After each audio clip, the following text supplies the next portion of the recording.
you remove from this battle of the ancients?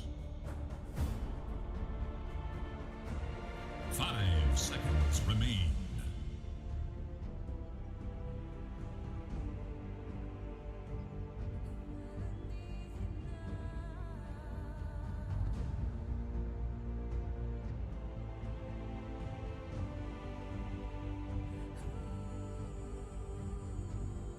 10 seconds. 5 seconds. Make your choice.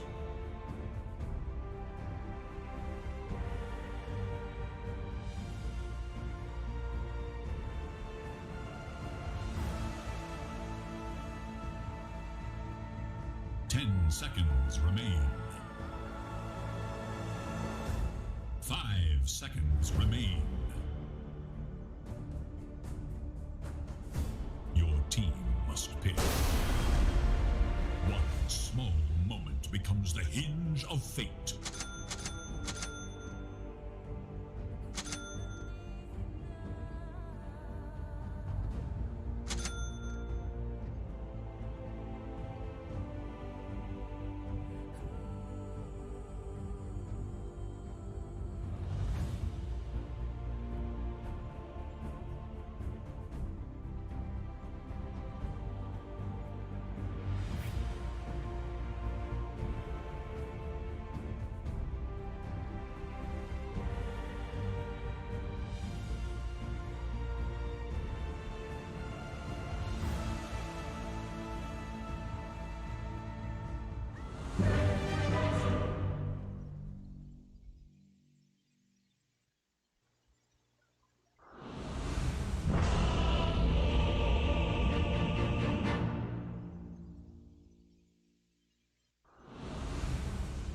I descend to walk among mortals.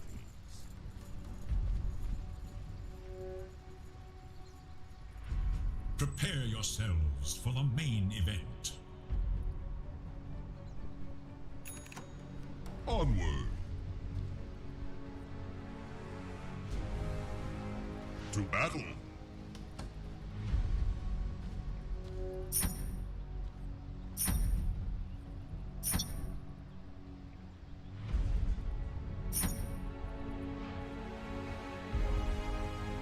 A position of power.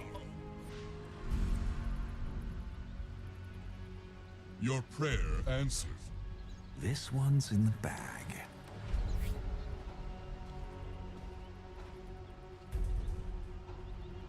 Very good.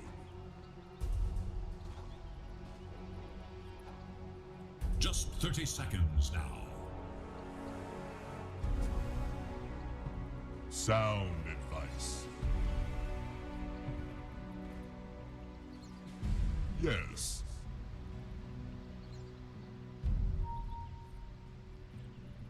I ordain it. Forward. Radiant Very good. versus Dire. It all comes down Time to this. to play God. To battle.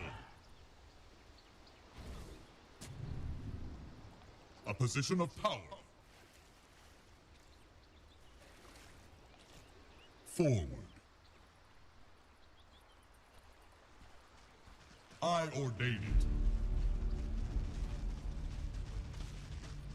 Your prayer answered.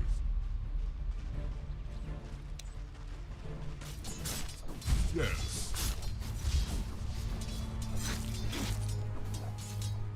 Onward.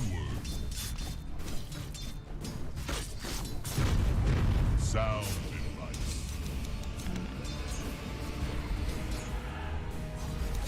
I ordain it. No. Utterly denied. Very good. Onward. Beware. Sound advice. Forward. To battle. A position of power. Your prayer answered. Yes.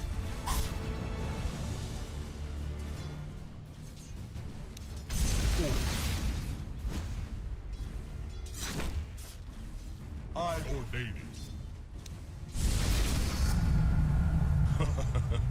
Oh, yeah, reach for the sky. A pivot.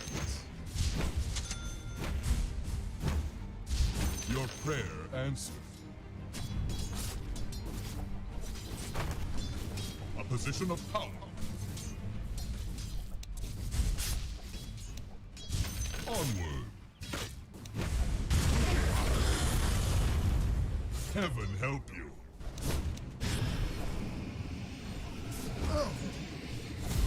Sound.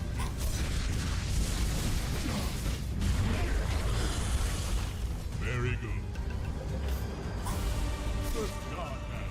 I'm under attack. Yes. This is the very definition of first blood. Let this nightmare never end. Denied. Dire's courier has been To err is human. To respawn is divine. To battle. Yes. A position of power.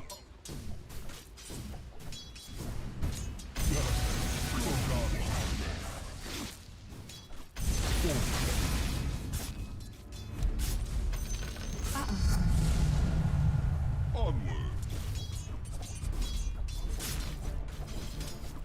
Very good. I ordain it. Sound advice. Your prayer answered.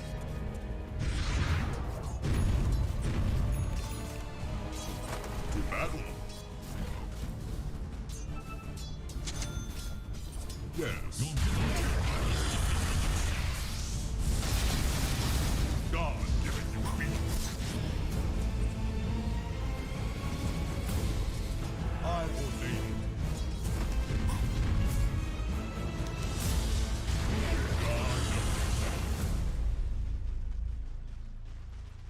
Middle is missing. Onward. Forward. To battle. Your prayer answered. Very good.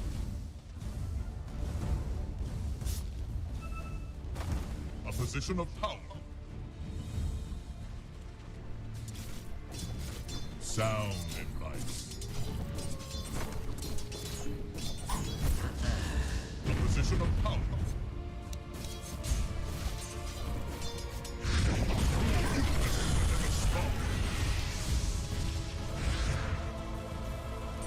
Sound advice. Enough is as good as a feast. Double kill. Yes. By my whiskers. I ordain it. Denied. Attack! Puny mortals. To battle. Onward. Your prayer answered.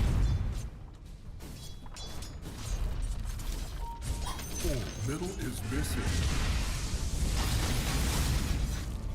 Divine invasion. Very good. divine invasion.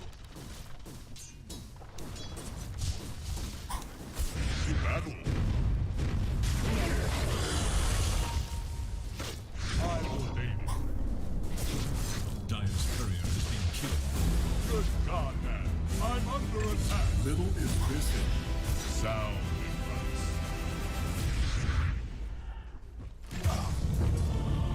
Assassination is nature's way.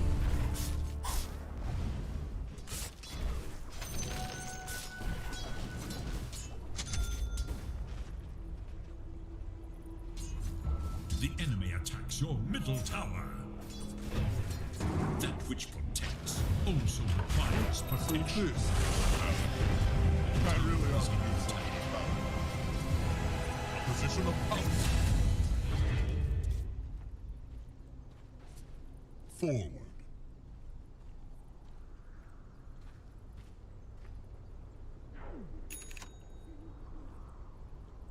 Your middle tower faces a terrible test. Your prayer answered.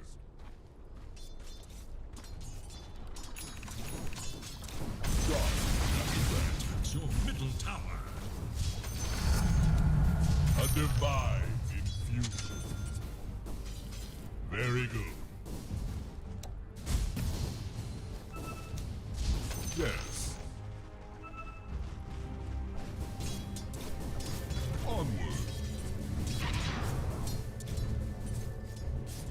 Onward. Very good.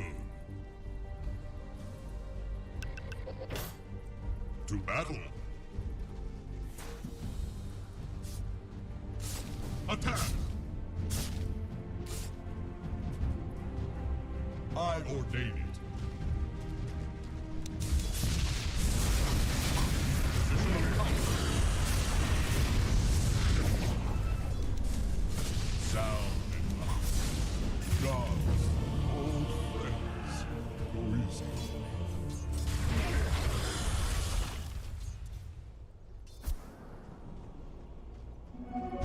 Quite as slow now.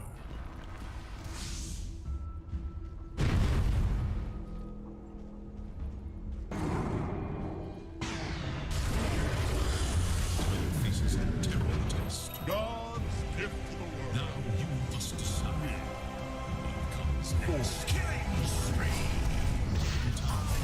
Bend the veil. Your prayer You answered. cannot escape that which is all around you. Your victory is impermanent.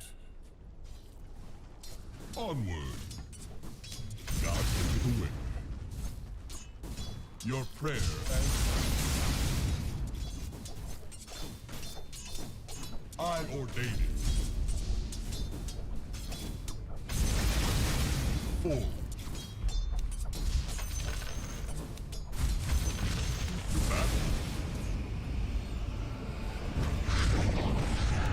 Ready. Very good.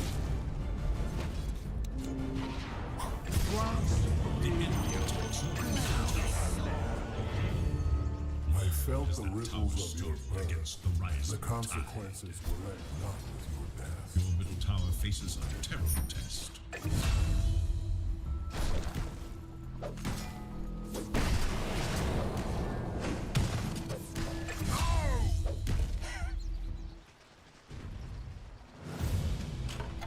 I had best not make a habit of this. Yes. A position of power. Sound. It's not my place. I will for this. I gave up immortality. You were a sacred target.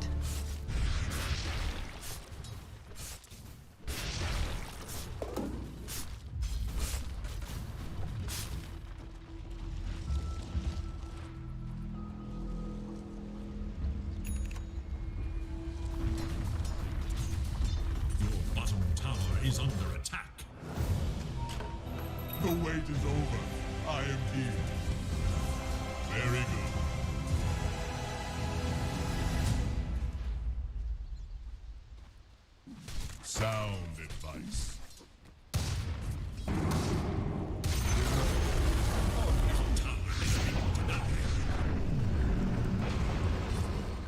prayer answered. Not yet. Gone. Another one.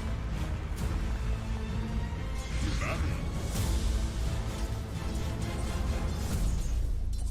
A position of power. Yes. Your prayer answered. Sound advice. I ordain it.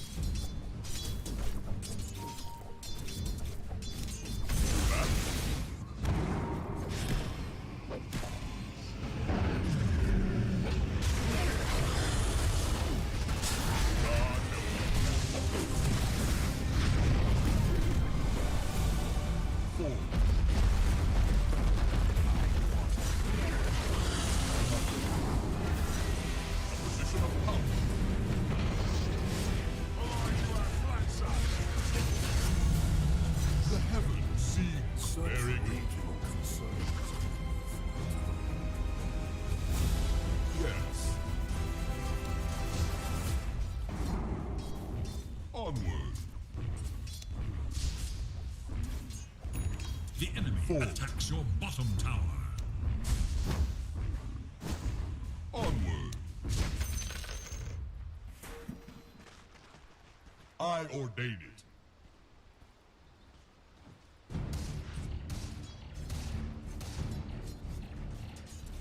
Very good.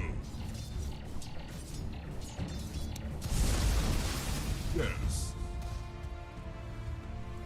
The enemy attacks your top tower. To battle.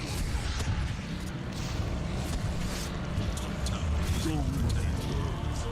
I'm your god too. Suck it.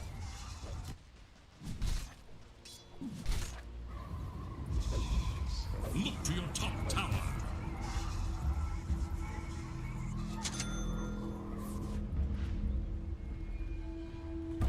Look to your top tower.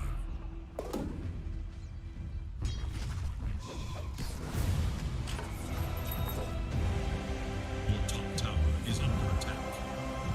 Your prayer answered. Dazzle. Sound advice. Look to your top tower. A position of power. I'm under attack.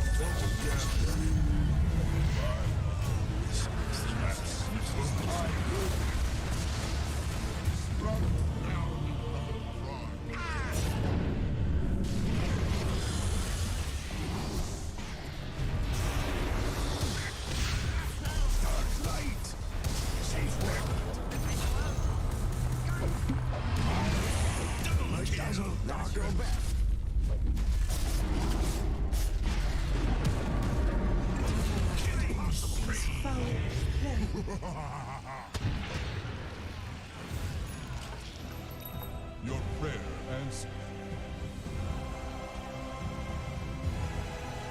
To battle.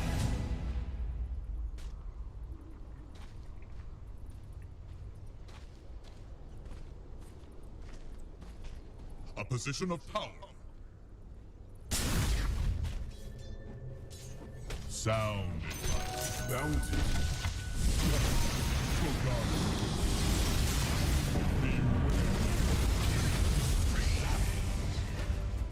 I push the Reach for the sky. towards my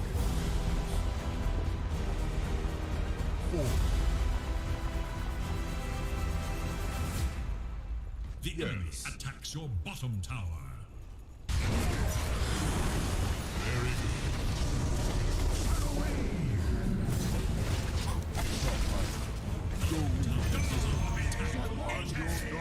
Sisters of the Helios. And all good gods.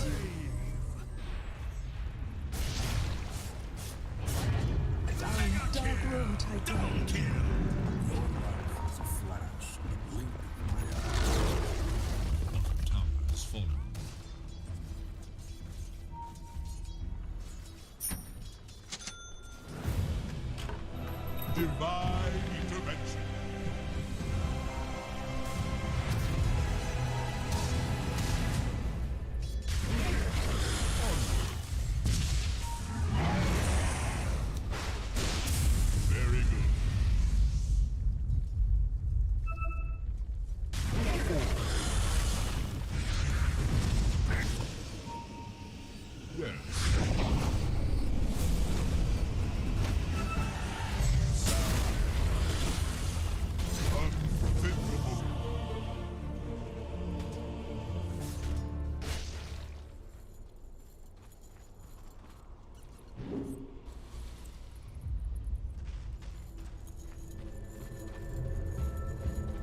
Your prayer answered. To a skirmish.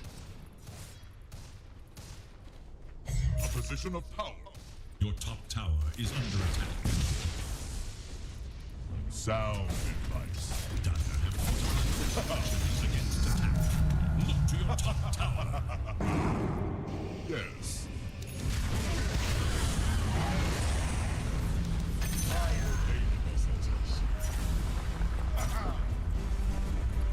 Your prayer answered.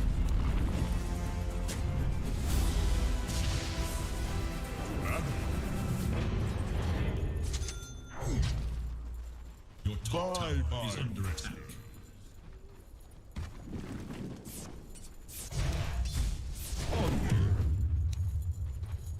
Your top tower is under attack.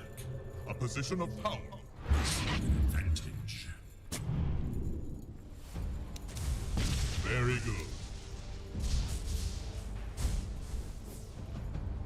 Forward. A position of power.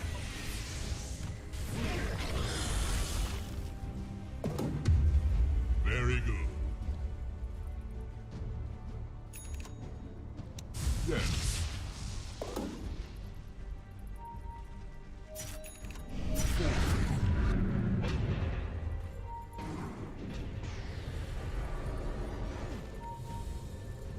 Your prayer answered.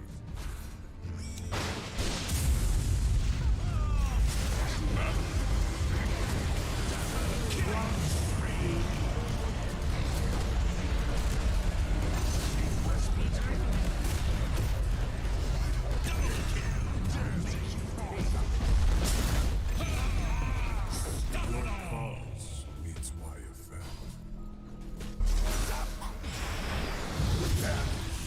To the void. Out of the vein. Shadow wave! That casts no shadow. God sees. Back for sound advice.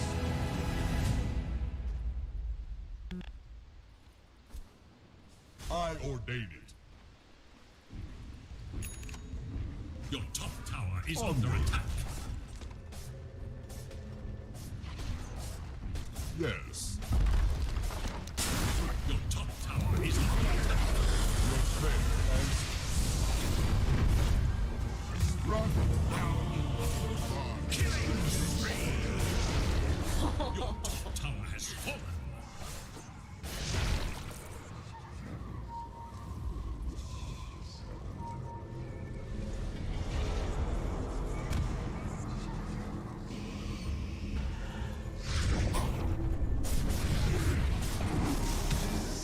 So fast.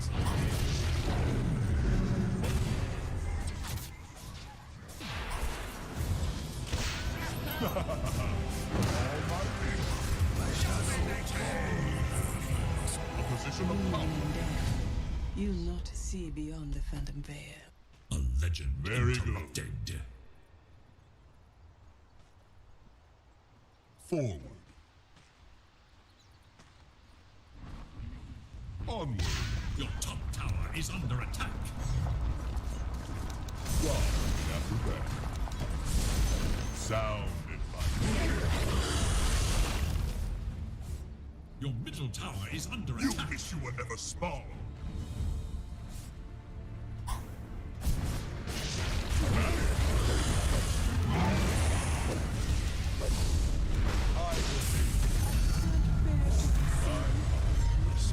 That's good stuff.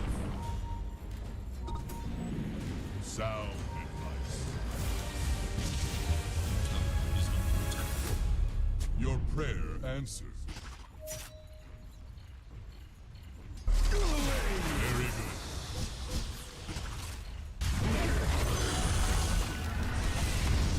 Yes.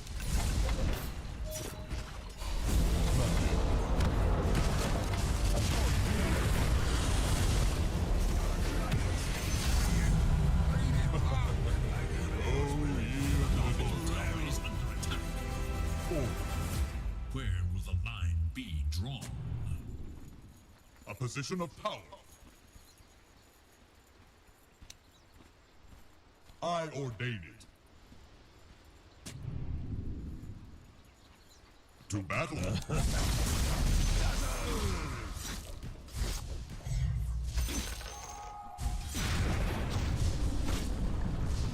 Heaven help you.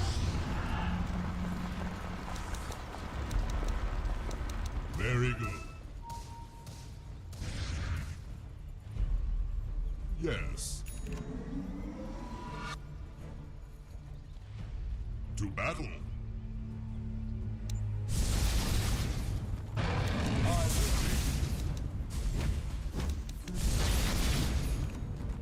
Forward. A position of power. It's not time. Your prayer answered. Onward.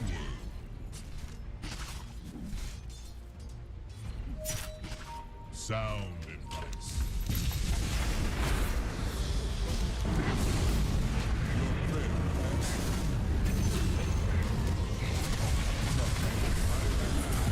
Position of power. Not so fast.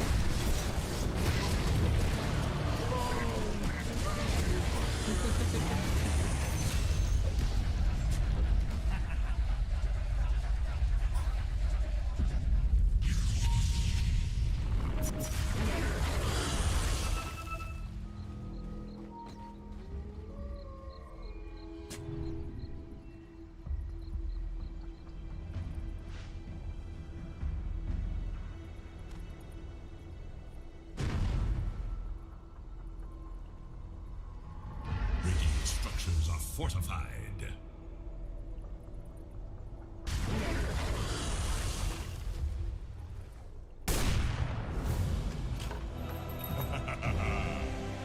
Watch out, mortals. Zeus is back. Sound advice. To battle. I ordain it. Yes. What are you buying? Very good. God give it you beat it. Forward. Onward. To battle.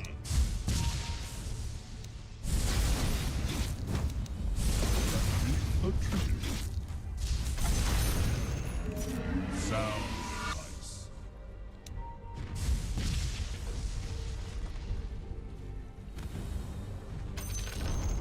The enemy's bottom tower is gone.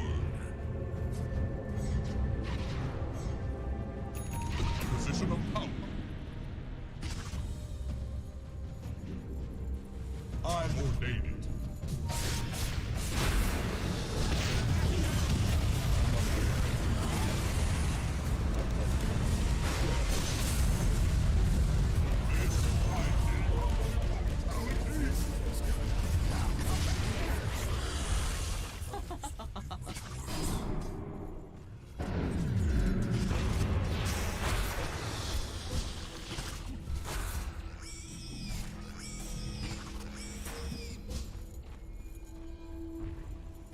Your middle tower is under attack.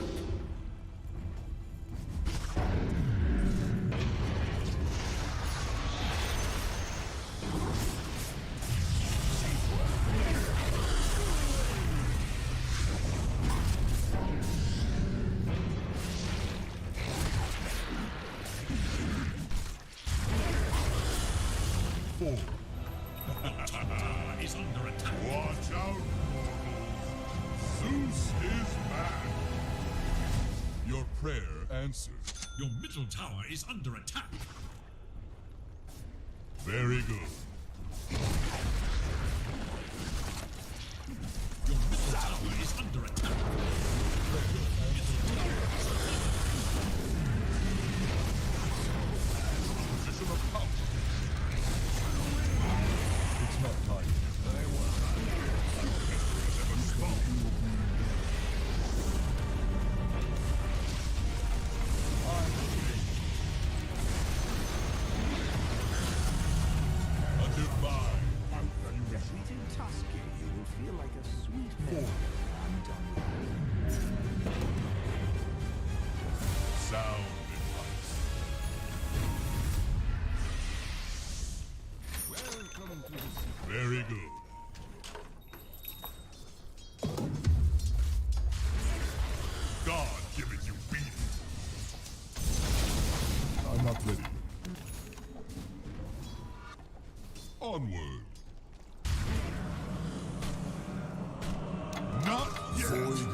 Forward.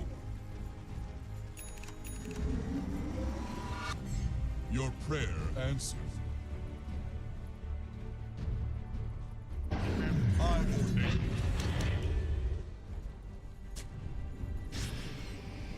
Very good.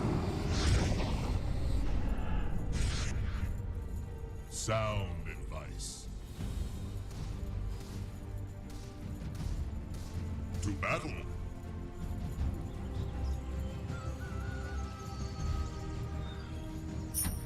A position of power.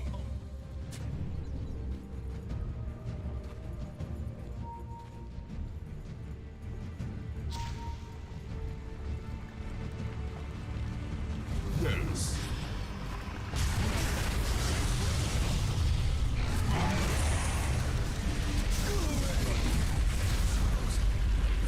Reach for the sky. Sound advice.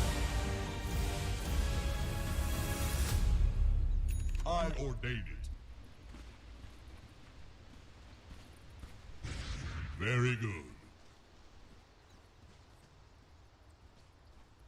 Forward.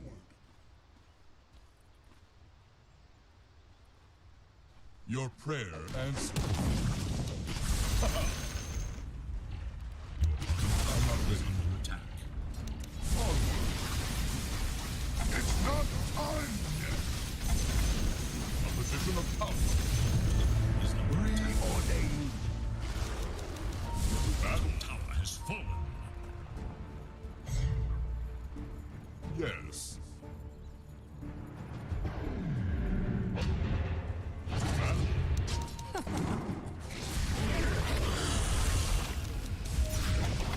Your prayer answered. Nothing. Now, good as a feast. Very good. Yes. Somewhere, someone lays blame. I ordain it. A position of power. God, after that. Forward. Sound.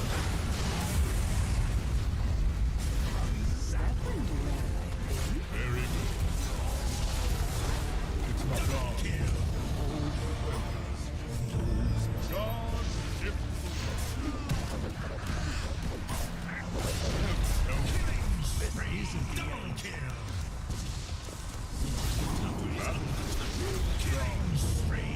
Triple kill.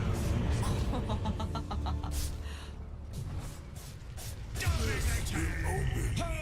Ultra kill.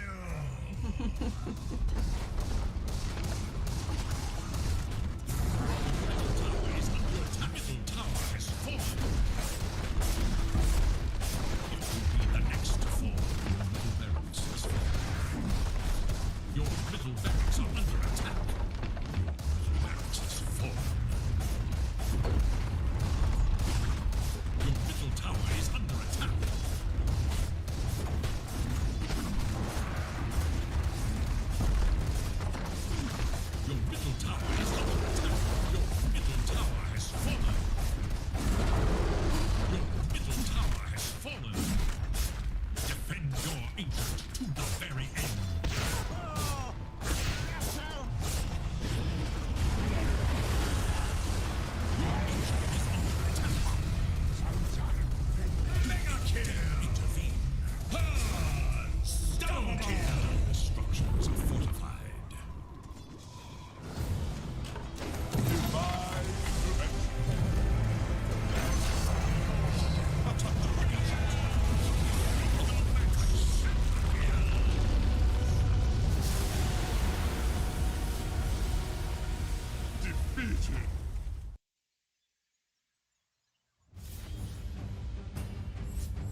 Writing's not that easy, but Grammarly can help.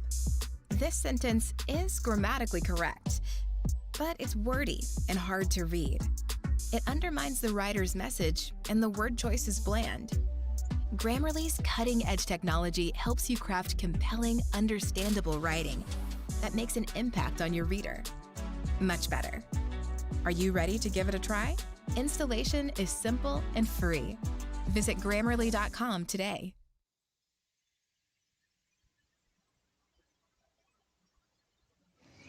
The ultimate useful guide for beginners. Only here in Ragna Lodix TV. Let's go! Ito at ipapakita ko sa inyo ang mga metals na pwede nating ibenta. Tanong, paano? I-click lang ninyo itong dahil dito, yung vitality na yan, dahil dito sa Odin's Blessings. No? Ang Odin's Blessings naman ay nagbibigay ng mga recommendation na mga monsters, pero hindi ko yan sinusunod. Mag-explore kayo gaya ng ipapakita ko sa inyo sa pangalawang tips natin ngayon. Okay? Job leveling for change job. Ayan, para sa mabilis na pag-change job, ito ang dapat nyong sundin, mga Lodix. So, ipapakita ko muna sa inyo. Nagbigay siya dito ng recommendation. So, ladybug ang ating itatry, no? Try natin yung ladybug. Hindi ko na ipapakita lahat yan kasi lahat yan mabababa ang bigay na job level, no? So, naghanap ako ng ibang paraan para maipakita sa inyo kung saan ba dapat magpa level, no? Yung tamang paraan sa ang spot at anong monster, no? From level 25 to 35, yun ang aking nire-recommend. Or kahit level 20, basta kaya nyo nang patayin yung level 28 na monster na yon, sigurado namang limpak na experience ng job experience na makukuha ninyo dito sa spot na to. Okay? So, ito ang ating number 2. Okay, guys? So, tingnan natin, i-slow motion natin ito para makita nyo kung ilang job lang ang makukuha natin. So, 276 job level lang ang ating nakuha dito sa nire-recommend niya, no? What if yung iba pang nire-recommend niya? So, hindi ko na ipapakita sa inyo yun kasi inisa-isa ko na yan. Nakita ko na mabababa talaga. So, let's go dito sa ating main topic number 2. Okay, so dito sa number 2 guys, kailangan lang naman natin lumipad papatungong Capital Sewer second floor. Okay, so dito sa second floor na to guys, makikita ninyo ang monster na poisonous mushroom. So ang poisonous mushroom, mga Lodix, ay nagbibigay ng massive job experience, no? Habang ang lahat ng mga nagpapa-level dito ay talaga namang napakabilis ng kanilang pag-change job. So, wag na natin patagalin pa, diretso na tayo agad dito sa second floor. Okay? Alright, ayan mga Lodix, at nandito na tayo sa second floor, no? Ito yung spot na nire-recommend ko from level 20 onwards hanggang level 35, no? Talaga namang napakataas ng base job na binibigay dito at talaga namang makakapag-change job agad kayo, no? Dahil ako level 36 ang job level ko na agad dito, pero level 32 pa lang ako. Okay, so mas mataas yung job level na nakukuha ko. So makakapag-change job agad ako, no? So mabilis ang ating pag-change job dito. So ayan mga Lodix, ang ating aatakihin yung poisonous mushroom level 28. Okay, so ilan ba ang nakukuha dito? Bakit ayaw mo Lodix itong nire-recommend ng Odin's Blessings? Kasi guys, eto, pag inatake nyo to, makakakuha lang naman kayo ng 618 base job experience. So, panoorin natin. Okay, mga Lodix, ayan, 619 base job level experience ang makukuha natin kada kill natin ng mushroom. Yan, okay? So, di ba napakataas? So, compare natin dun sa nire-recommend ng Odin's Blessings. So, kung talaga mag-e-explore tayo na mag-e-explore, makikita natin kung saan talaga ang best spot na pwede nating pag-AFK yan, no? Kahit na wala na tayong blessings ng Odin, no? Mataas pa din ang bigay dito, no? Nasa almost 110, no? Base job, no? Para ka nang may Odin's Blessing dun sa nire-recommend niya kanina na 200 plus, okay? So mataas pa rin talaga dito sa mushroom poisonous mushroom. Okay? So sana ay nakatulong sa inyo yung spot na to from level 20 to 35.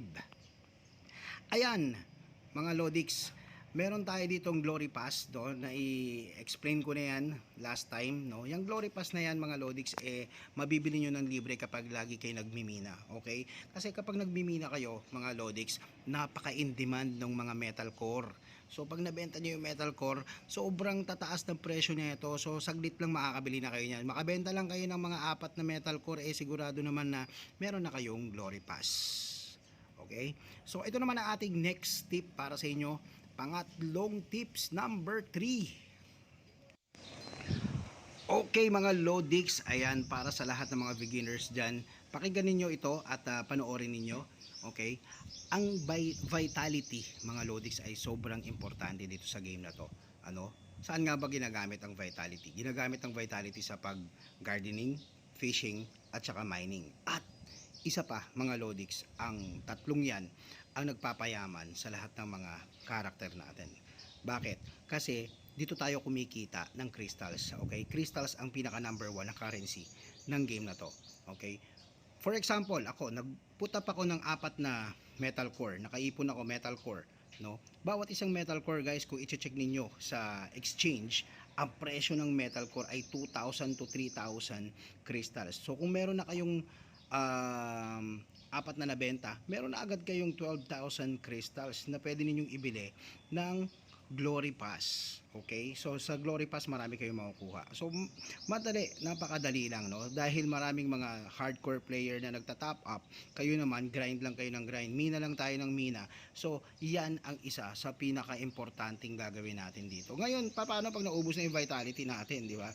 So pag naubos yung vitality natin, yung Odin's Blessing ang nagbibigay ng vitality sa atin. So kada kill natin ng monsters, so gaya nito guys, na-explore ko siya, medium monsters, poisonous mushroom, kada kill ko dyan, nagkakaroon ako ng vitality. So tingnan natin mamaya kung ilang vitality ang makukuha natin sa 2,200 Odin's Blessings ko, no? At ilang job level naman ang ating makukuha sa Odin's Blessings na 2,200.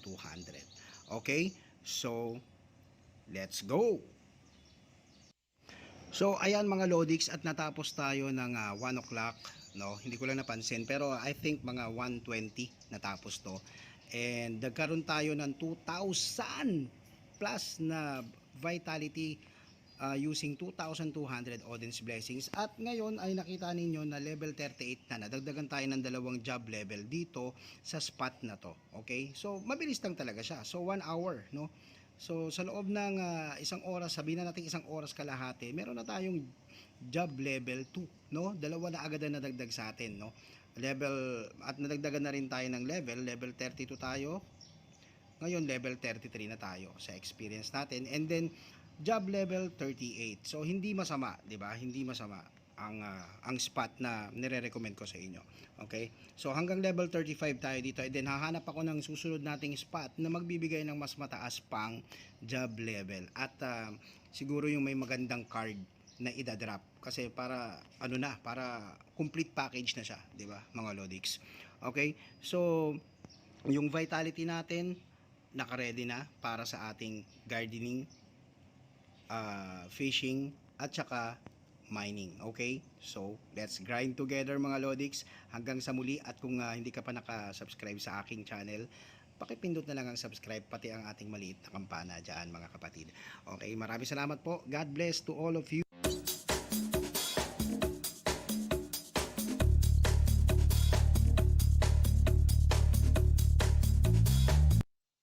This war is all.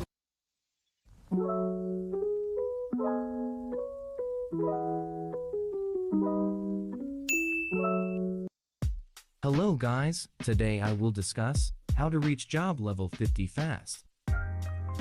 To speed up the process, I recommend to prioritize mining and fishing to boost your damage. Our 4 main targets are Poison Spore, Rhoda Frog, Caramel, and Martin. Or if you like to explore, just press recommended training points after clicking your Odin's Blessing. You can use Rock's database to know how many experience they give every kill. You can find the link in the description box. Our first target is Poison Spore. This monster gives the highest job experience in level 25 to 30 bracket. If you're lucky enough, you might get a poison spore card. You can stay here until you reach base level 32. Next, Rota Frog. If you saw that poison spore area is crowded, you can transfer here when you reach base level 30. If you are going to spend here your Odin's blessing, make sure that you turn off area skills and disable auto counter. Because we want to maximize our job experience gained by killing Rota Frogs only. If you think it's a bit troublesome grinding here, you can transfer to our next target. Next, Caramel. Majority of player choose here because the Rota Frog spot is too small.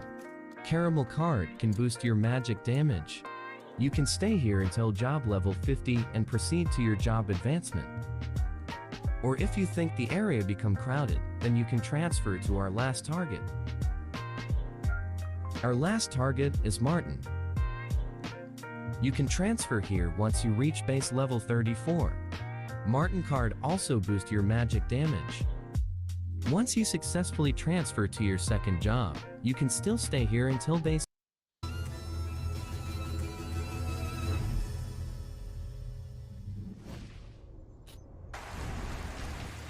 Welcome again to the draft panel of the grand finals for Game 3 between Team Spirit and Team LGD. And honestly, no questions this time, because I really want to see exactly how they've adapted their bans to Team Spirit's lineup. We actually saw that LGD, they were choosing first pick before, but they've made an adjustment here and they took second pick. Yeah, it means that now this is all about Team Spirit. Team Spirit is in the driving seat more than ever. They are forcing LGD to, they're making them second guess themselves. They're making the 15-1 group stage team, the upper bracket dominant team, they're making them completely question everything that brought them so far. And that is crazy. So now Team Spirit is leading the charge. LGD is switching things up, maybe trying to put the players back in their comfort zone. We were sitting there watching their body language with Johan, like in this pre-stage kind of area. You know, Chao 8, arms crossed, them looking at their feet, not looking at each other, not sharing, you know, energy. This is what you need when you're back against the wall. You need to be there for each other. You need to bring the momentum back. You have to create it somehow, because obviously the Dota is not bringing it. And on the other side, you have Silent talking to them, and they're all looking at it, kind of drinking whatever word he's giving them, and they're uniting, you know, feeling, you know, bringing the uprising energy. It's two completely different teams right now from what we could see body language-wise. I wonder if this change-up will make them feel slightly better, because now it's a new page, new book. Chao 8 is going to go back to a second pick. Maybe that will give them some type of confidence boost or belief in now what they're going to do. I do think that they need to play harder, play better. Team Spirit is showing up today, and LGD, they need to bring their A game every game. And we see, like, even though they lost last game, even though they're down 2-0, I think this might actually be a good sign for LGD. Yes. They're so confident, even against what Clap showed on the Magnus. I think this is the first time I've really seen people pick the right counters against Magnus. Finally. You need to deal with the skewer, right? It is finally coming up, and I also want to mention, like, this is the beauty of Dota. Magnus has dominated many patches. It has dominated many years for different reasons. It has been about Empower at times. It has been about RP at times. This Magnus is about skewer. It's about repositioning a hero in a way where the fight is so unfair for one team. Yep. But this skewer play is stoppable.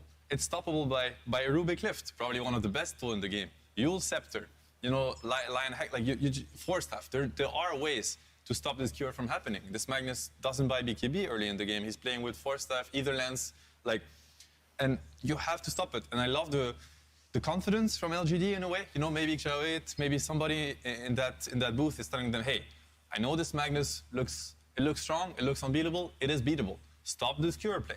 Now you end up with a Magnus stuck in the fight, cooldown skewer. He's just gonna die. No RP, the whole team fight goes away. And then the fight is absolutely terrible. Great way from LGD to counter it. It is abusable, and they're going for it. I love it. That is confidence. Yeah, I think LGD, whatever it is that's gonna take for them to really find themselves and play like LGD, they need to find it now. They don't have any more chances. You don't have another game to lose. This is going to be a good route, but I am still very worried for them and worried for what's going to go through their heads if they get into this game and it starts going south at any point. You want to win TI, you have to be the best. You have to be the greatest team of the season, or you know, at that point. And the greatest team has to be able to play Dota to their fullest, even down 0-2. And if they can't do that, then, then it was Spirit's win. So now is the cornerstone. This is definitely where the finals is going to be decided one way or another, or either it's going to be decided now or we're going to get another round of great Dota, which I'm hoping for. I want to see 5 games, But definitely, if LGD is going to break, it's going to be now. I mean, what a run, though. I got to give Spirit a lot of credit and Collapse a lot of credit for what we've seen so far. It's been insane, the stuff that they're doing, the stuff that they're pulling out. If you were to go replay analysis, Spirit before today, you could pick up something, but this is still a different team than yesterday. They are better. They are more confident. They're more free, and they are picking whatever they feel like picking and doing whatever they feel like doing. They're blossoming. It's beautiful to see. It's I think we've seen that the entire lower bracket run. I mean, they're a team like, oh, maybe it can beat this team. I mean, unfortunately, they eliminated you guys, but throughout every series, I think, as you said, like, they're bringing out better and better Dota, and all this momentum, like, it's come crashing into LGD. Like, they were by far, I think, the favorites of this tournament, but now they're down 0-2. I want to mention this Undying pick. So in my head, like, Magnus, he repositions the fight. So maybe Undying, he has troubles with that. But is it just like because of the Rubik lift, they're so confident in stopping that, you can like anchor a fight with a Tombstone? Or like, what do you guys think about the pick? It is possible. It's also a very good hero against Magnus on the lane. There's that too. And you also have to keep in mind they're playing second pick. So they have to kind of show cards. You probably better show an Undying card than another card. It's like strong laner, probably going to allow Ame to pick out of a very wide pool of hero because he knows that his lane is secure no matter what. They also run out a lot on Faith Beyond. Yeah. So that could be a possibility. True. Could be a possibility. Like the way I look at it and I think strategy-wise, what could be very interesting from Team Spirit is like, okay, they get it. They're going to try to stop this QR. But Magnus has been dominant for other reasons, as I mentioned. Maybe you can play an Empower strategy where, you can play like you can build up on top of this Magnus, get a hero to, the Mag Jugger, for instance. It's not as much about this cure than other things. You get this Jugger to a very strong moment. The Magnus can play without blinks. We've seen Magnus win games without blink dagger. You just build on top of, he goes mech into blink. He can decide to go mech into Greaves this game. Mech into Greaves into Crest and put that on this one hero that's just gonna, and then this cure is never gonna happen. And now you're stuck with the Rubik that's just looking at it's like, is cure happening, guys? Because that's my job in this game and it's not happening. I'm just fate bolting. Which is also where the Undying pick, I think, comes in to maybe secure that these are fights that are going to happen. So now if you're playing on RP or playing on Empower, you're at least fighting into the Tombstone. Yeah. I get the pick, and also what you said. I think he suffers a lot from the Skewer play and the fight being repositioned. Already now, LGD are probably thinking about objectives together. They want, that's how you're going to enable this Tombstone. That's how you're going to enable your 2 heroes to kind of punish this Magnus. Makes a lot of sense. Yeah. But we'll see. I'm still worried for LGD. Now I'm seeing things, and I'm seeing this Morphling ban. I think it would also be a good pick for them. They're also worried about like a Willow Morph combo, but it's good against Mag. It would be good with Undying. It's what they're looking for forcing objectives and things like this. I wonder if they're going to have a solid plan going into this, if they're drafting free, or if Shao 8 is also dealing with all this pressure that they might be feeling, being the favorites, having not lost many games before, and now losing games for like the first time. Ooh. Again, this is, I think, it's dealing with the Magnus Blink again. They're worried about that skewer. I really like what you said, Seb, about maybe making a pivot on the Magnus style. I think the other thing that this hides is whether Undying is actually a core or not. Because I think that's really what they're thinking about here. That's one thing. I think there's 2 ways here. If Spirit can play Mag mid, I think it's very interesting, this game. The Mag doesn't have to go into the Undying lane. Mag mid is Echo Saber Mag. He's just gonna blink, RP, kill. He doesn't cure back, and he is not gonna care as much about what's being built, and they get also to counterpick the Spectre greatly on the lane. It's a possibility, but they could also decide to double down. They go for the Mag PA. I mean, I think they're thinking about This dude's playing everything. Yeah, everything. And the PA shard versus Spectre, crazy. You don't scale into this. He will pop him in a second with Empower and with the shard. And I'm sure, Yotoro PA, for those that don't know Yotoro well enough, like, he is one of the greatest PA players ever. If you encounter him in a pub playing PA or watched him, this is his bread and butter. He's super comfortable. He played it here. I forget who he was playing against him. He got Rampage in that game with PA already at TI. So I mean, he is playing everything. He's literally playing every hero he can. And I want to mention how LGD, I am scared for them. I want them to bounce back. I want to see more LGD Dota. I want to see game 4. I want to see game 5. But they have played so far Tiny on crack, Tiny Ogre, Tiny Mag. They have played ET, enabled ET that is also crushing the games. They have played Lycan. They have played these really powerful strategies. And so far, I don't see the multipliers here. I see the one Spectre, I see the one Undying, I see the one Bloodseeker, but I don't see the multipliers that LGD are so good at. They're creating these strategies and they're buffing them so much that it just breaks the game. I'm maybe missing it, but so far I don't see the game being broken from LGD's side. So to me, they have, Team Spirit has successfully pushed LGD out of their their trademark this tournament. I think Team Spirit's lineup also looks like it has a lot more potential. When you look at these fights and when you look at what's going on for LGD, tell me about what their gameplay is going to look like this game. How are they forcing a tower? How are they forcing a Roche? How are they forcing a fight this game? I don't like what's going on in the draft right now, where I already see that they're just addressing, oh, they pick PA, oh, we feel bad, oh, we need a Rupture to try and deal with it. It makes not a lot of sense with the Spectre. It makes not a lot of sense with this Undying and Rubik. Maybe with the Rubik for the lane, but still, there are picks in the game that could maybe make this come more together, find a way to scale into them, win the fights, get the Roche, play some team fights to actually make it happen for your team. So is that what you think they're lacking on the LGD side? Just need Big some time. so it's damage for objectives and maybe some more team fight. Some way to force the fight. It Okay. can happen through objectives. It can happen through Roche. It can happen through catching them with a good spirit hero. As for the last game, I'm going to try to make a case for LGD, for the LGD fans or the ones that are hopeful to see a game 4. They have very strong lanes. I mean, Bloodseeker versus PA, I speak from experience. Like, as an offlaner, I can tell you this is a free lane. Yeah. He's going to have the lane of his life, especially with the Rubik on this lane. They did see the Magnus, and they decided to go with the Undying and the Spectre, so I can only assume that they're happy with this lane too. So now these are 2 side lanes, they're going to get the last pick for nothing to say. He has proven that he can, truly dumpster a lane if he's given the tools for And it. Tinker's still in the pool this game. Yeah, that's very interesting. I think he plays an insane Tinker. They also have a way to force these fights. I mean, at the end of the day, they do have Rupture plus Tombstone, and that is a way to fix the fight somewhere, and force them to fight into the Tombstone, give the Rubik freedom to position himself around the fight how he wants and gets his spells off. And, and we all know what Xingqiu can do when he's enabled in these fights. There are ways for LGD to make that happen. I see the Tinker. Then the Tinker would actually, Tombstone, Night Vision, Bloodseeker Rage. amplifying, Yeah, that's crazy. I would just be worried about how are they forcing a fight with this Tinker? How are they actually catching a hero? It has to be the Rupture, it has to be the Lift. I don't think it's the best and easiest ways to force fights. Early on, Rupture, Atos, they have to build on it. Atos would be a really good, it would be a really good timing for them. They have to build on top of that. And I see how the Tinker makes all of it. Nothing to say, one of the best Tinker players in the world. Incredible Tinker, actually. So good on the hero. You get the Spectre with the Ags, you get the Dagger Vision, meaning you get the enemy hero's vision. So Tinker's gonna see everything. He's gonna be amplified by Blood Rage and the nighttime Tombstone Vision. Everybody's tanking the Tinker spells. Very beautiful pick, in my opinion, that can, once again, it might enable their entire lineup if they are willing to look at it. What's left for Toronto here? So there's a lot of heroes that are banned. We have. Do you feel like he needs like a preemptive Tinker counter though? Because when you guys are talking about Tinker, I feel like it seems so free. I mean, you guys It's are hyping very it up, free so. right now. He It's has a very to free color the Tinker. Tinker angle. He has to. But no Puck, no Storm, no Void Spirit, no Ember Spirit. I don't know, man. Like, most of the heroes that he would want to pick are kind of gone. Okay, that's a Toronto hero, but it's not an inherent Tinker counter. No. You can catch him, but you don't stay on top of him. And nothing to say, he was a Tinker spammer. When he was like a C pub star, he was one of those guys. Yes, give us the NTS C Tinker. We want to see it. Don't go out without it. He is, he is the king on this hero. Come on, make it happen. Here it is. Okay, perfect. Does this make you just favor LGDs? Because I think this is the first game I've seen like their draft. It looks cohesive with this last pick. I'm a huge Tinker believer. I believe that if you play this hero to the limit and you find ways to push his timings this game, I think he's going to shine. I think you're going to see this hero popping off, and he's going to be making Team Spirit run away. They're going to be dying from rockets. It could be a massacre.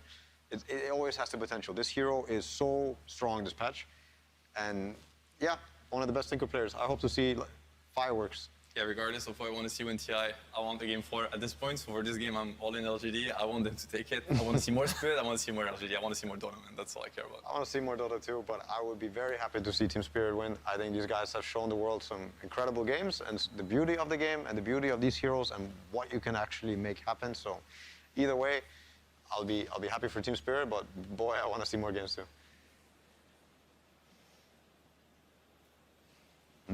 Excited. Pep talk. You see it. And the draft is finished, and we're going to head straight over to Casters with Insania and OD Pixel.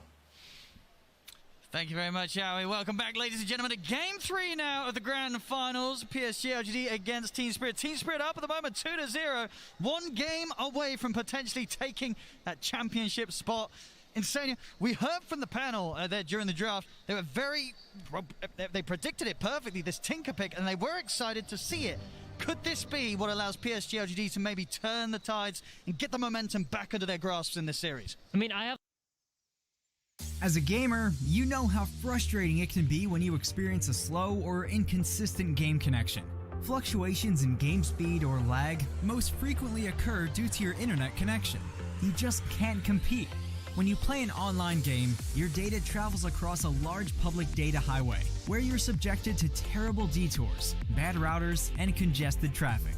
These things frequently lead to slower, more irregular data speed and inferior gameplay.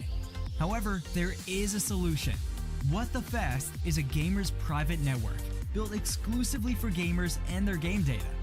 What the Fast gives your game data a VIP connection to the internet that eliminates detours, bad routing, and congested traffic, giving you a smoother connection and ultra-fast speed. On average, What the Fast reduces user game ping by 30 to 60%, reduces user speed fluctuation by 70 to 90%, and reduces bad router hopping by 70 to 90%. What the Fast gives you a real-time connection speed report, works with over 1,000 online games, and improves over time to make sure you always have the best game connection and performance. To start using What the Fast, just download, install, and launch. Use What the Fast to play any online game with anyone, from anywhere, anytime you want to play.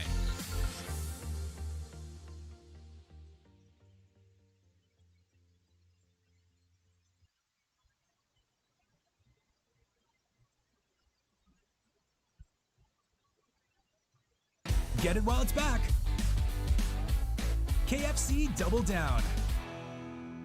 It's a very weird thing to be playing with Jesse, one of the best, if not the best IO support I've ever seen. Being a huge IO lover myself, and now having Anna ask for IO, it is so bizarre, but I love it. I love it. So ladies and gentlemen, in TI7, we get to see or witness Liquid GH's IO. The IO is a support hero, a provider, a hero that heals his tethered target, gives them a burst of attack speed, it slows down enemies while being around the tether. Oh yeah, and it can also relocate, pretty much teleport a tethered ally to any position in the game. It can be used as a save or as an offensive method. That's pretty much what the hero was and all about. But ladies and gentlemen, something would change as time would progress. You see, in the 8 years of Dota international scene, we have never witnessed what we have just seen. A shift of the hero's role. From being just a supporter or provider, it ultimately becomes an attacker, an aggressive person. This IO shifts into the role of a carry. Now, what other better team to do this or introduce this is other than your TI champion from last year, from TIE? It's the soon-to-be back-to-back champions, Team OG. So ladies and gentlemen, Crystal's Chronicle in this episode will introduce to the birth of IO, the carry Wisp. How he ultimately becomes an unstoppable carry for Team OG. How it becomes the backbone. How it becomes the defining, iconic hero of the International of 2019. How it defines the chaotic playstyle of Team OG. So let's get started. This is Crystal's Chronicle.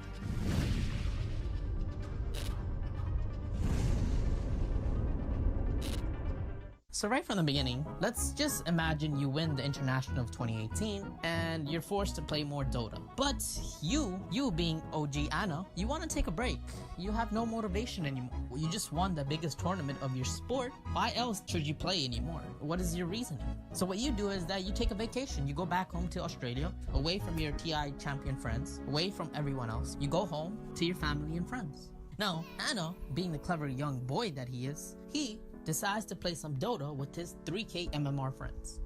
And while playing 3K MMR, he decides to do something that no one else does. Something very OG-like, something very, very insane, something that NoTel truly, truly loves.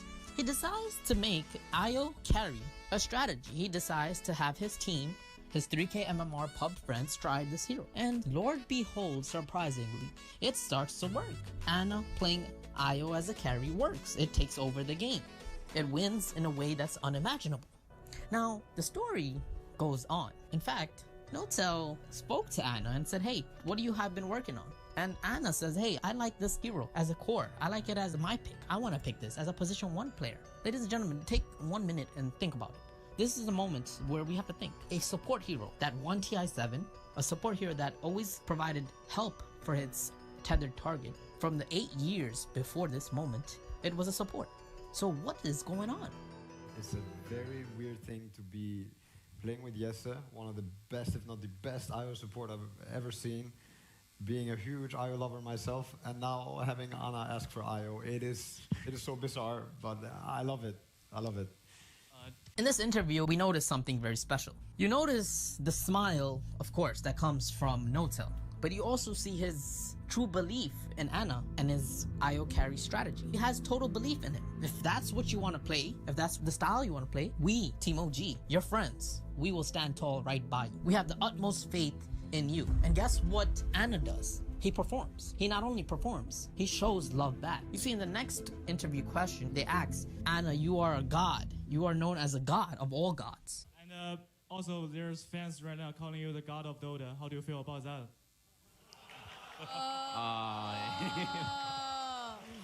I mean, I guess we could rephrase that to our team is really good and we're all gods. Yeah. I don't know. 我觉得你可以把我们当成一个团队的事情吧，所以我们都是神。 But Ana replies and says, I'm not just a god by myself. We are all gods. We all are gods in our own roles. He shows love right back. Now this goes back to the moment of understanding Notel and Team OG. They have the utmost belief in Ana. As Ana goes up, so does OG. As Ana goes down, takes a break, so does OG. They live by Ana. They ride or die by Ana. So the first time we witness this apparently 3K MMR strat in the big stages of TI is in the group stages, in the preliminary stages. This is when the teams are feeling each other's out. This is when the teams are introducing new strategies and seeing if they work. It's like experimentation time. So this is very, very important to see the actual game itself. But I'm gonna explain it as best as I can, as quickly as I can. From the get-go, we have the analysts BSJ, Kyle, and Grant as casters. Now, the interesting part about this draft is no one knows what's going on, no one knows the meta. No one knows this 3K MMR strat by OG, which is just coming into existence. This is like the real creation at its finest. Is it just, even Infamous isn't, right? That they like carry. Whoa, what the? What is happening? Is this a carry axe? Have we? Dude, I'm ready. I want carry axe so bad. Oh, they're doing something. What is it, Kyle? 4-2. Okay. So right in the beginning, you notice that the panel has no clue what IO is going to do. Is it going to be a support? Is it going to be a position 3? Who's playing this hero? As soon as the draft comes out and the names go on the heroes, you can notice the reactions yet again. See that it's Jarex is going to be the Okay, so I'm already wrong. Seb on X. Ana IO? No tell. All right. What the hell? It's an Ana. Okay, I got one out. It's an epic moment right there in itself because this is the first time seeing a carry position 1 player playing a support hero, a typical support hero as a core. Now, this is mind-boggling. No one understands what's going on. No one does at this moment. All right. What the hell? It's an Ana. Okay, I got one out. Oh, Peter. Gotta be careful, there's just an ulti. 33 misses the stun as well, and all of a sudden, there's a root on the backside on Fada as well. Peter is still alive, tops, and he might be getting a little overly aggressive. Ana's here now. No, he's not. They're gonna get a tower plus a kill. It's still a 7K lead, but you just feel they're so fast, dude. Whoa. 600 move speed on both heroes. They can't do anything. They're just running everyone down. 30, he's dead. This is so cloudy, man. This is like a 4K party queue game. No, this is an OG draft. Eventually, the game ends with a funny reaction from the panel. You can tell that even the panelists are just laughing and joking because it's really a clown show and it's just working. The carry core IO Wisp strategy was working with such typical OG style of play. Ace has to run away, he just dies to the orb. It's too much. The Ana IO, look at this. They're just going into there. They can't do anything. They're all just spraying. What can you do? Give someone a rampage? I don't think they can. They're going into the fountain. They're waiting for NIP to call GG, but they won't. And look at this, they go in. Ana with a triple kill. Ana with an ultra kill. There's a Sand King. Where is he? They know. The IO doesn't have ulti to come get him, though. It looks like they're just going to end the game here. There's the GG's call. and a treat of a game. So something that we can realize from this game alone is that you have to think really strategically about this hero. Like, there's something unique about it. So when you play a position 1, you're usually going for a very strong carry role player. Basically, you want to take over the game. You're so strong that you shift the balance of the game. When you're active, when you're online, like something like a Morphling. When you have your Lincoln Sphere, you want to start fighting, right? When you have the E-Blade, let's start killing people instantly, like Shotgun.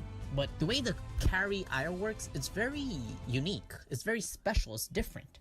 Because you're previously inclined to believe that it's just a support hero, right? So when you see it as a position 1, you're confused, you're baffled. But then you don't understand the mystery that comes with it. This IO itself is a whole package of Pandora's box, and you don't know what you're dealing with. When you let the draft appear, when you let OG pick it, you literally unleash the Pandora's box. So in game 1, we see that as soon as IO Ana, the carry Wisp, gets his Aghanim Scepter, despite all the losses they took early in the game, it doesn't matter. It's all completely mitigated. This means that the entire shift of the game changes. He becomes a true position 1 because he ultimately changes the momentum of the game. Everything changes. Suddenly, it's OG that's on the attack. The whole time they were playing defense, kind of scared, but all of a sudden, there's such a boost in the game. That boost itself is the iconic moment, the power of IO. From game 1, we witnessed this. And only the legendary drafters, maybe the Chinese, realized at that moment. Perhaps the Chinese realized at that very moment that this hero, it's deadly. This is a very poisonous snake and we should not come near it. But perhaps they didn't. Perhaps they just didn't know either. No one knew what this was about. But this was the iconic moment. This was the moment that OG gave birth or life to IO carry and showed the potential power it has. Now, later on, we would see what would happen, how it really would evolve, how IO would have attained different types of roles, what it would do in the early games, and how it would continuously shift the power of the game, just like a true position 1 or carry role player. That's what he does. So from the first series, OG versus NIP, we also get to see level 25 IO at its maximum power. This is when OG Ana on Wisp gets level 25. The ability that he attains is a natural ability that you get to pick. When you're level 25 and you tether to your ally, whoever the ally is attacking, IO is also attacking. Just as fast, just as quick. So if Thompson, his tethered 1-2 punch, is attacking a tower, so is Ana. Tether the Wind Ranger. Let's go. He's gonna, level 25 talent, he will attack everything that his tether target attacks. Get ready. They're just gonna end it. They can end it because They of can? that. Look at this. Dude, and this is backdoor protection, by the way. This is backdoor protection. I guarantee they're doing this on purpose. They're like, guys, don't even get the creep wave. Yep, I love Peter. He knows. He's like, wait, this game's probably over, but what can we do? Still backdoor protection. They are just melting it. Another thing you want to take into consideration is how the meta is created at this moment. You can notice that slowly but surely the Death Ball lineup is coming into play. You can also notice that the 1-2 punch must be completely synchronized. That Thompson and Ana must pick heroes that work very well together. That's one of the most important parts of this year's patterns. So just think about it. What other hero, what other core player can utilize this meta to the max? There's none. The IO, when he's tethered to another position 2 player, like a gyrocopter, a bristleback, any other hero, that makes them the biggest threat in the entire game. Just think about it. The meta is having a position 1 and a position 2 player play together as one. That's the meta. That is the pattern that OG have created. So IO is the best in combination with another core. But now when he has an Aghanim Scepter, and then when he has level 25 talent, he becomes a pure attacker. And the damage is just amplified to the next level. This is what OG have given birth to. This is their Frankenstein. So one interesting part we see at level 25 is going against backdoor protection. This is a very iconic moment. OG at this moment, they're still experimenting and they're pretty much showing the world their hands, saying, hey, we can go against backdoor protection, which by the way was made to protect rat gaming, like a Nature's Prophet going into the base and killing the towers. But OG experiment using Wind Ranger's ulti on a tier 4 and then IO level 25 attacking as well. You can notice that they take down this tower despite the backdoor protection. This goes to show how deadly and threatening this hero really is. So from the NIP series, we notice that from mid to late game, Ana on Io is extremely potent. It's very, very dangerous. And that is something that you do not allow. Perhaps if you really think about it deep enough, this game alone, NIP versus OG game, it is a foreshadowing of the entire international. Grammarly can help you write quickly and confidently, so you never have to slow down at work. Instant corrections make your writing mistake-free, while keeping it short, sweet, and Even try to understand the analysts, the casters speaking, you notice that OG have taken over everything. Ace has to run away, he just dives to the orb! It's too much! The Ana IO, Look at this! They're just going into there, they can't do anything, they're all just spraying! What can you do? Give someone a rampage? I don't think they can. They're going into the fountain. They're waiting for NIP to call GG, but they won't. And look at this, they go in. Ana with a triple kill, Ana with an ultra kill. There's a Sand King. Where is he? They know. The IO doesn't have ulti to come get him, though. Looks like they're just going to end the game here. There's the GG's called.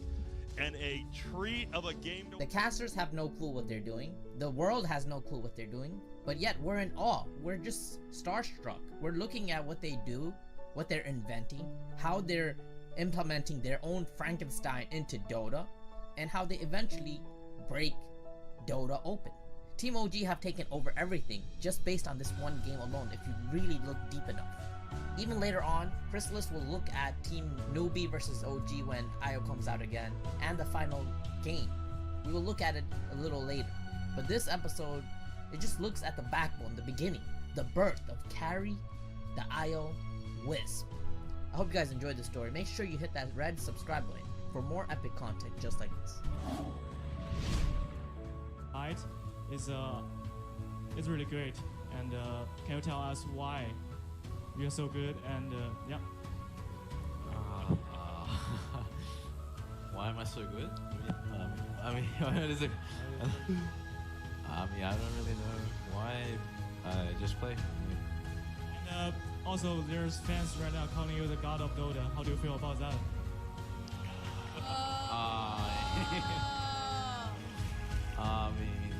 I guess we could rephrase that to our team is really good and we're all gods.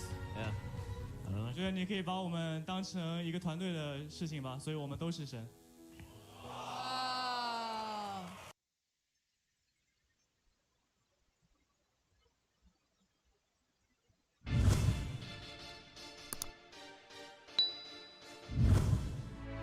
Sometimes, a player's greatest opponent isn't another player. It isn't criticism. You're gonna go into the post-match thread and you're gonna write, "Wow, OG is so good, but I still don't think Ana is a very good mid player." It isn't some decade-old curse or an army of incredible teams. I think it's safe to say, or fair to say, that EG are the favorites going into this. They looked super good in the group stage. They looked really convincing in their first upper bracket match. Sometimes, a player's greatest opponent is themselves. When I first started, it was really hard. I think I was inexperienced, like, even in life. I didn't know myself. For a long time, people thought that Anathan Anafam was one of the most overrated players in Dota. A self-conscious 16-year-old who didn't have the mental fortitude to cut it in the big leagues, even though he played for one of the biggest teams in the world. Those people were wrong. Now, he's a two-time major winner, one of the only players to ever win back-to-back TIs, and as far as the community is concerned, the undisputable god of Dota. But he didn't just have to beat the best teams in the world to make history. He had to beat himself.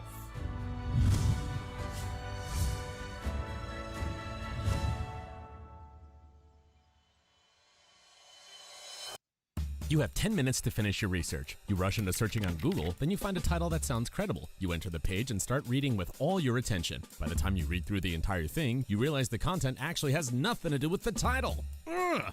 You're so frustrated. But then you suddenly think of this cool productivity tool, Liner. Being super desperate, you download Liner and start searching again. What's this mint line? Trusted by 35 Liner users? Sounds even more credible than the fancy title you saw last time. You enter the page and bam! It tells you where all the important information is right away. You don't even have to read the whole thing, because you got the answer in 3 seconds. Download Liner. Simple and free.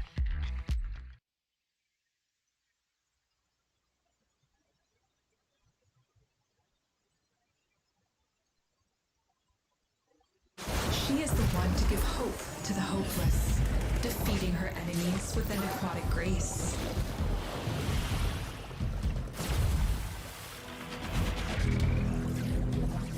This is Yoreli, the selfless, the wave rider.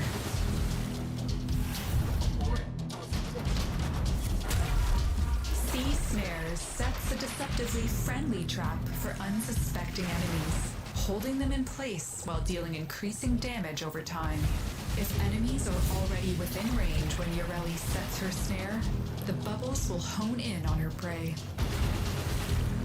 Catch a wave with Marulina, Yoreli's very own elemental board, and the inspiration for K-driving. While riding, a percentage of incoming damage will be diverted away from Yoreli toward Marulina.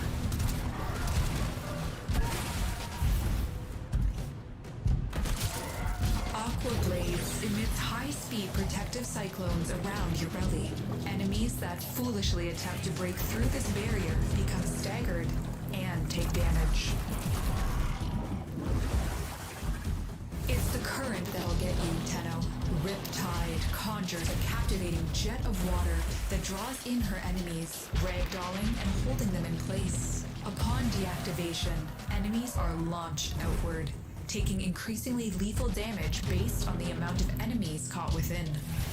Yoreli fights for those who need it most, and strikes fear into those who oppress.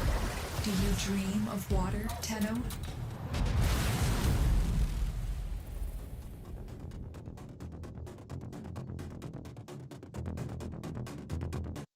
So, how did Ana go from a villainized prodigy to basically the most successful player to ever touch the game? Well, it all started in 2016. Back then, Ana was a shy Australian pub star who made a name for himself climbing Dota 2's ranked ladder. But the thing that stood out about him from the get-go was his playstyle. Unlike Sumail and Miracle, he wasn't loud, confident, and flashy. On the contrary, he was quiet, cerebral, and unpredictable. I reckon Nathan's always been shy. I think that's how he gets away with being sneaky. He never shows you his entire hand. He always has something hidden or up his sleeve. It allows him to have an advantage that you don't know. Still, he caught the attention of Invictus Gaming, who asked him in March to be a substitute for their legendary mid laner, Ferrari 430. Eventually, IG came forward and was like, hey, do you want to give it a shot with us? You know, it's any boy's dream. So when the opportunity comes out for your brother, you can't help but say, do it. Ana won his first LAN just a few months later in July. His entrance into the pro scene had been kind of low-key, but he'd caught the attention of the international community. And everyone was wondering the same thing. Who the hell was this guy? I remember like one of the first comments I saw was just like, Ana, I thought it was a girl. Like everyone thought he was a girl at the start. So it was just funny knowing just like, nah, he's my brother, he's a guy. But one team was particularly interested in Ana, OG. And after TI, OG wanted me. OG was like one of the best in the world. I thought it would be like too much of a leap for me, but that's the reason why I learned the most here, because everything was like a massive leap. The pickup was a bit of a surprise. OG had won 2 majors during their 2016-2017 season, and after bombing out of TI, lost their star mid laner, Miracle. So picking up a player as unknown as Ana seemed risky. It was kind of a risk in a way, but from my perspective, first conversation with Ana. Ana said, let's go win some majors. And there was an S there, you know? So one was not enough. There's that insane confidence in him. Let's go win some majors. That said, OG had developed a reputation for winning majors. And let's just say that signing Ana didn't exactly buck that trend. And GG is called. Your champions are OG. No tales like these, they've won 3 majors. It's an incredible feat. At minimum, giving us a real, absolute cracker of a final series. GG! RG will be claimed 4-time Dota 2 major winners here in Kiev. They upset the Lurgon team in RG. You would think with that celebration, it was the first time they won a major. The problem is that Ana was inconsistent. Oftentimes, it didn't feel like OG were winning because of him, but rather in spite of him. And now Jerax is here for the rotation. Jab's in a very unfortunate situation. He is going to die for sure. That mild step back, unfortunately. He'll try to go through the fairy fire. Step back gets the laser regardless, right into the face of Ana. He'll say worth. See, Ana was the kind of player who let his emotions get the better of him. Big storm, like, we didn't fight at all. It's really frustrating. Yeah, I it was a hard game. It's a hard game. No, I can't play it. Like. No, listen why it's a hard game. It's a hard game because we have heroes that are very passive. Like we let them dictate the pace of the game, and it doesn't feel good. We can win with this lineup. Like there's been some really good fights. Yeah, but I'm too far behind. It's fine. It doesn't matter. Sure. Sometimes he'd single-handedly carry OG to victory.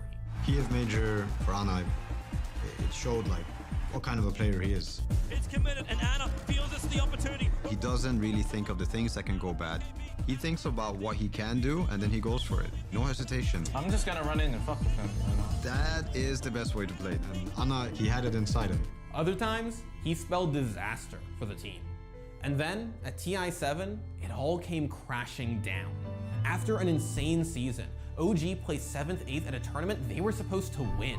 And Ana announced that he was taking a break from competitive Dota. After TI7, there was a bit of fatigue, especially in Ana. People can get really, really harsh, even towards a 17-year-old boy that is thousands of miles away from home. And it happens very often in Dota. And that's what it was with Ana. I mean, he was getting a lot of flack. A lot of players, they just break because of it. And then, Ana just kind of disappeared. Occasionally he'd pop up in some random stack at some qualifier, but the general consensus was that he'd retired, that the stakes had been too high and he was too fragile. It's just one tournament, but you screw it up once and it's gone. It's a lot of pressure, and I didn't really enjoy that pressure. And then, in May 2018, Fly and S4 ditched a declining OG for Evil Geniuses. After acquiring Thompson, OG had just 1 month to find a new carry player. The issue was that all the top tier choices were already on top tier teams. Well, all except for one. The next logical choice for us was Ana. Ana hadn't played for a long time. We knew Ana though. We knew how powerful he was as a player. Ana coming back? I mean, people at that point were like, probably the last person still available. Sure, why not? With Ana back on the team, OG Cinderella'd their way through TI8. And it quickly became clear that something within him had changed. Make no mistake, Ana was still the same nervous, self-conscious guy he'd always been. But this time, it wasn't affecting his performance. You can start to feel something building here for OG. Previous year at TI7, it seemed like Ana, he was the one that was playing inconsistently, not doing well, getting the most heat from the public. And now all of a sudden, people started looking back and being like, maybe Ana was the magic to their team.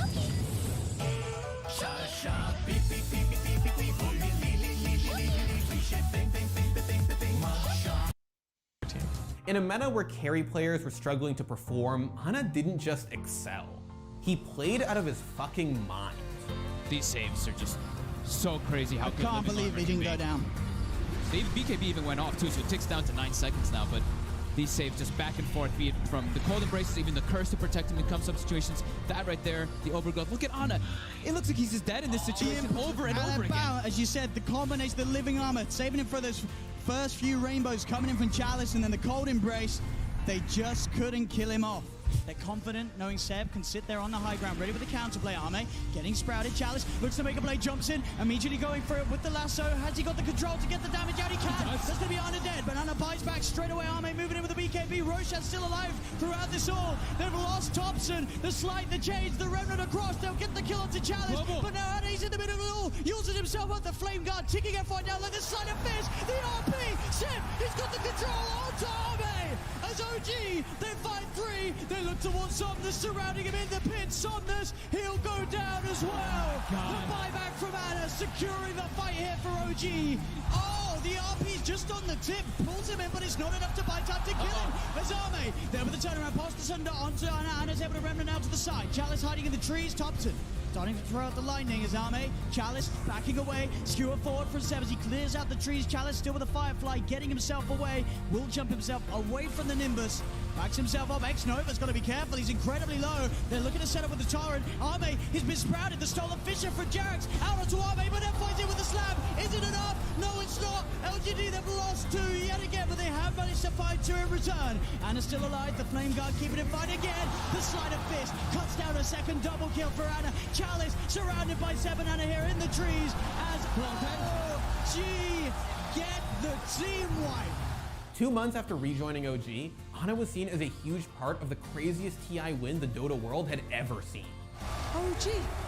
Congratulations to OG. They deserved it.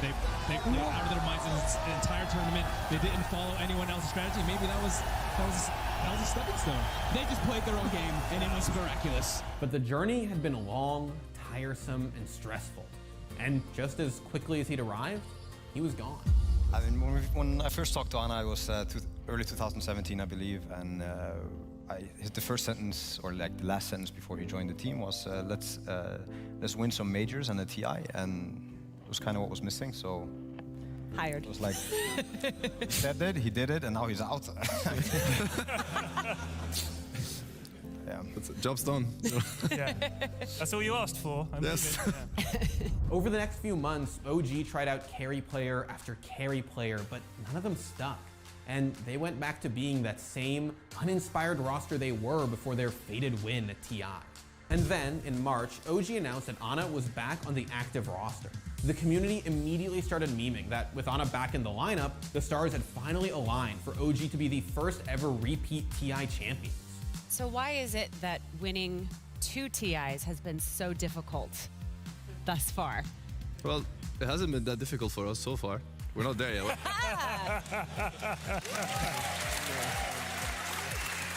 But even with the return of Ana, OG still seemed pretty medium. They finished 10th on the Dota Pro circuit, which meant that they had enough points to qualify for TI9, but nobody really expected much of them once the group stage rolled around. What happened next, though, shocked the Dota world to its core. Even Infamous isn't wearing that. They like carried. Whoa! What the hell's going on? What is happening? Is this a carry axe? Have we? Dude, I'm ready. I want carry axe so bad. Oh, they're doing something. What is it, Kyle? 4-2. Okay, I can see that. It's Jarex is gonna be the. Okay, so I'm already wrong. Seb on X. Ana, Io, no tail. All right. What the hell? He gets rooted, so he can't even get on top of anyone. Seb just gets his BKB up. OG's just kiting around everywhere. Ace has to run away. He just dies to the orb. It's too much. The Ana IO. They're just going into there. They can't do anything. They're all just spraying. What can you do? Give someone a rampage? I don't think they can. They're going into the fountain. They're waiting for NIP to call GG, but they won't. And look at this. They go in. Ana with a triple kill. Ana with an ultra kill. There's a Sand King. Where is he? They know. The IO doesn't have ulti to come get him, though. It looks like they're just going to end the game here. And there's the GG's call. On the back of Ana's carry wisp, OG finished 13-1 in groups, then steamrolled their way to the International Grand Finals for the 2nd year in a row. The difference was that this year, they didn't seem to take any part of it seriously. Nothing is really going here, and Thompson, he's the man that's going into the fountain once again. Bathe in the glory of the Radiant. Thompson, he just does not give a crap. Ana will give all the life. This is just fountain farming. Gee, you got it. This is soul breaking. GG. Okay. GG. The message has been sent. It is looking spicy for OG right now. That is true. Their laning stage, I was skeptical in the start, especially about this bottom lane, but things are looking great right now, mainly because our team, they're actually just... Put the flag down, build a wall, and Arteezy can't cross the top lane. Seb's in real trouble in the middle of the call down. The attendants will not help him. The homing missile from Samel will wipe that smile off his face while Fly under the tier 2 tower. Jirax and Thompson once again comboing together. They're the Smash Brothers right now. S4 as well as Arteezy, the TP out. The stun space created. And Jirax will also leave. And somehow, Ana seemed completely unaffected by the pressure. Sometimes a little too unaffected. And it'll be Ana who'll claim the life in a double kill against Pylai Dai. And Seb, he's also looking for his own fight. Everyone's having their own engagements. CC&C trying to bring down Seb. It won't be enough though. The Yule Scepter up. My bad indeed. Skewers to it. Great side of fit. CC&C is actually going to claim that life. At TI8, Ana proved that he had what it took to be a champion. Come TI9 though, he just lost all reservations about playing that way. Roll fall for G8%, cuts him down with Chakram, double kill, they're pushing on OG, Liquid getting forced back to the base as Liquid have nothing. They have nothing to offer, folks. They're just giving, look at this, they're diving Fountain in TI finals. They want Kuroki in the Fountain as well. They're gonna get him, they're chasing Miracle as well. Oh my God. I can't believe this. I can't believe what we're seeing in this game for OG. You thought you saw it all again, so you thought you saw it all again. There it is, gold. OG are your two-time TI champions. They've done it.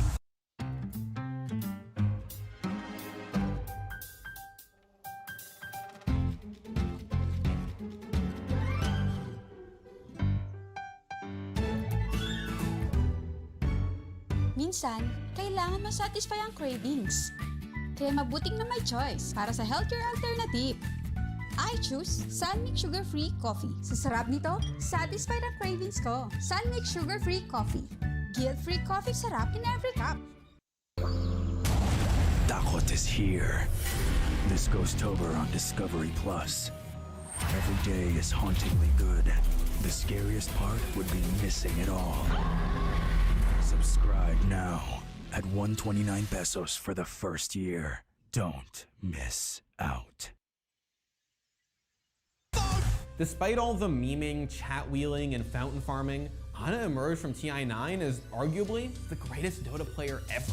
And now, between the announcement of OG's post-TI break and a cryptic tweet from No-Tail, it remains to be seen what Ana will do next. It's not a break per se. Like, there should be an off-season in Dota. There should be time for us to appreciate what we've achieved, you know, rebuild, recreate the fire. We're not gonna win TI if we start grinding right away, you know? We're gonna be burned out. We will lose TI. And our aim is to win TI 10. You know, our aim is to keep going, to keep building.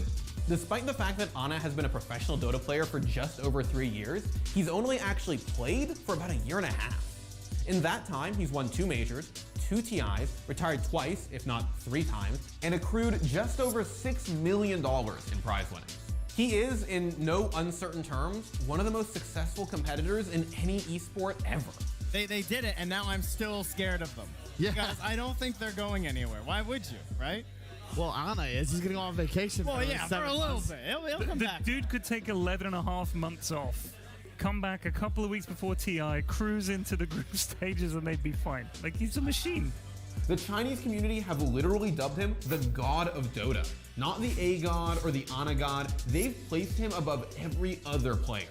He's incredibly talented, and like I admirative of what he does with the game, and I truly am admirative of all of my teammates, really, everything they do with this game. And even if he doesn't return to OG, he'll go down in Dota history as a legend.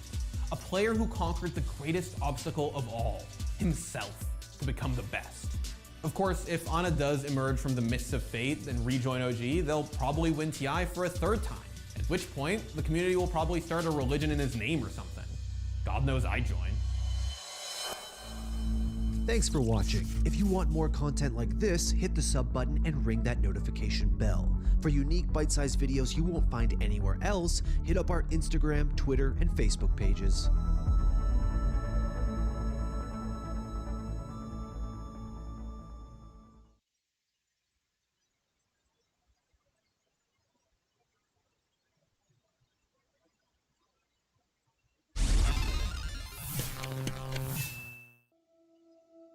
Dota has given me everything, almost everything that I have materially. It's given me a bunch of friends. It's given me so much.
Grammarly has become such a lifesaver for me when writing papers because it's essentially like a digital writing assistant.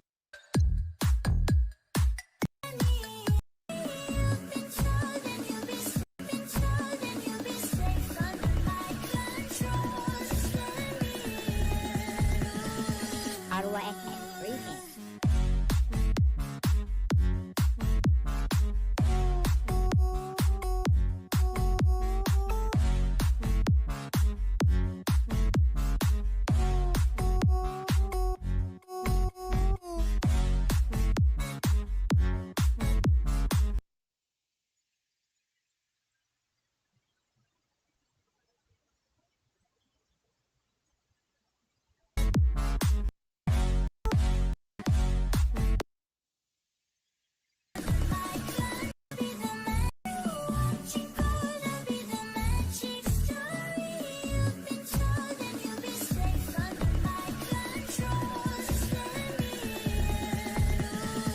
How do I breathe in?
I love Acrobat because of the convenience. I can work from anywhere. It's really great to use Adobe Acrobat to be able to get real-time feedback and comments from my creative agency when I'm on the go.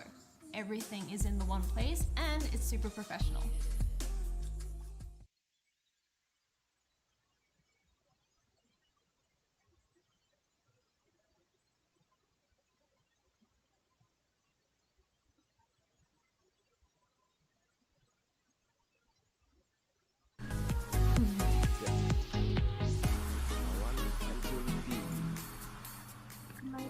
Oh keren, udah ada itu ya job listnya lu. Oh iya, sekarang udah ada, jadi nggak usah klik. Jadi nggak bisa nyontek. Ini enak ya lihatnya. Oh iya, jadi gitu. Yuk gas. Jangan terlalu maju. Oke.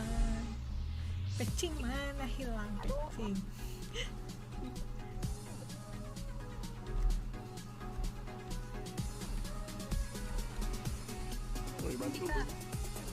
Mau bantu.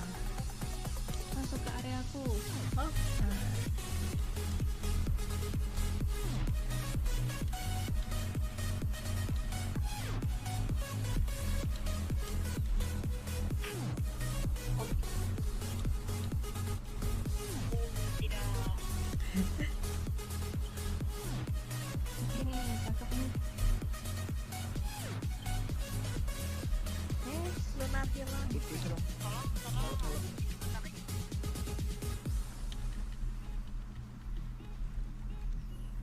Bakal direct. Please dulu guys. Bukan. Beku nggak kamu?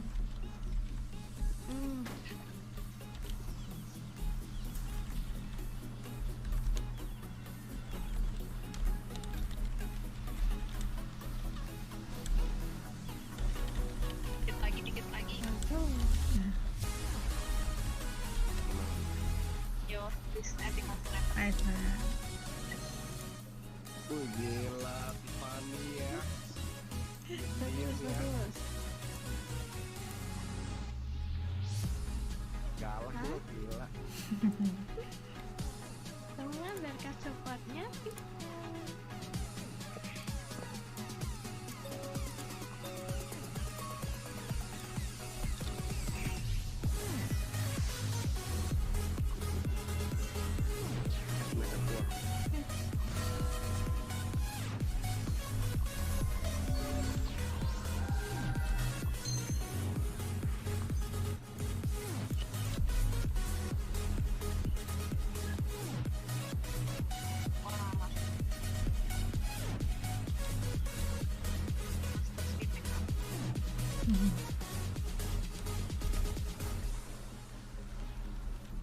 Siap res ya, Ika. Oke.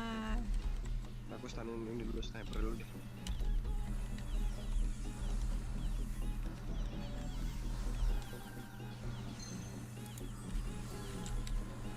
Oh.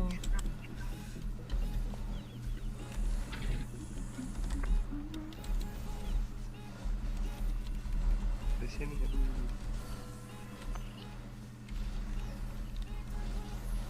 Nah, Mat. Aku ke ini sniper. Oke.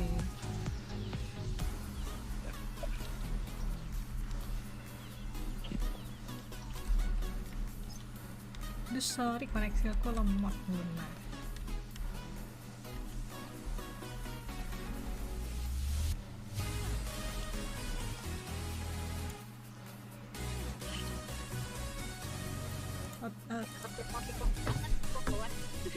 Hah?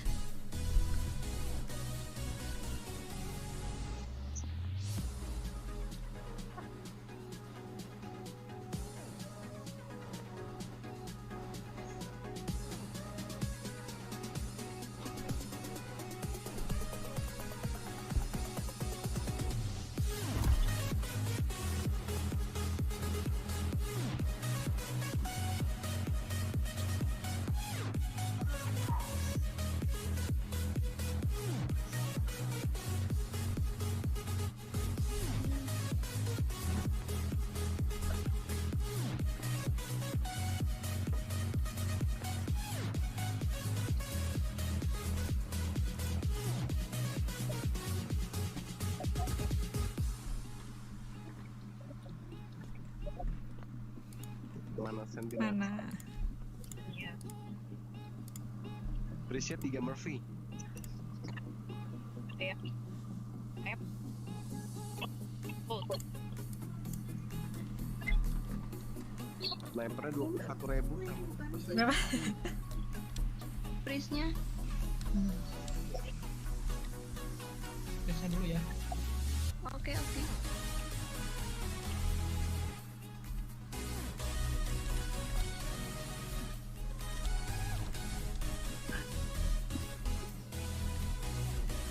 Alat nih Pris.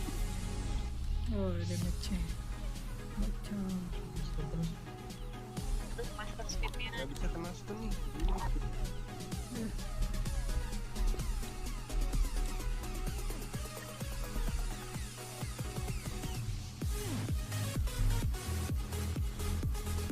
Yo, prisnya. Prisnya dong, bantu. Yo.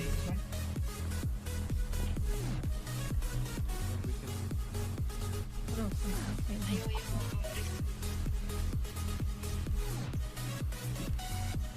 Mana pris? Aku mana? Iya, ntar aku pukul.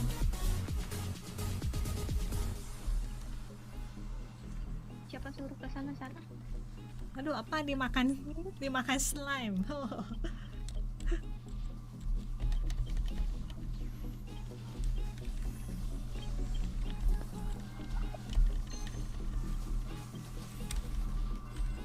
Oh, prisnya. Prisnya dikit lagi. Aku kena. Oh, Go. Aduh, master smithnya nggak ada bisa gangguin ya, nyetun terus. aku kena stun terus ini.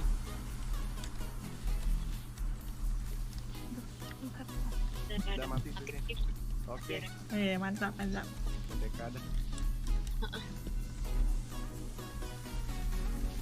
Lo menang udah. Tunggu. Masa switching ya? Oh, jadi slime? Iya, dia jadi dimakan slime. Jadi slime. Wih, mantap.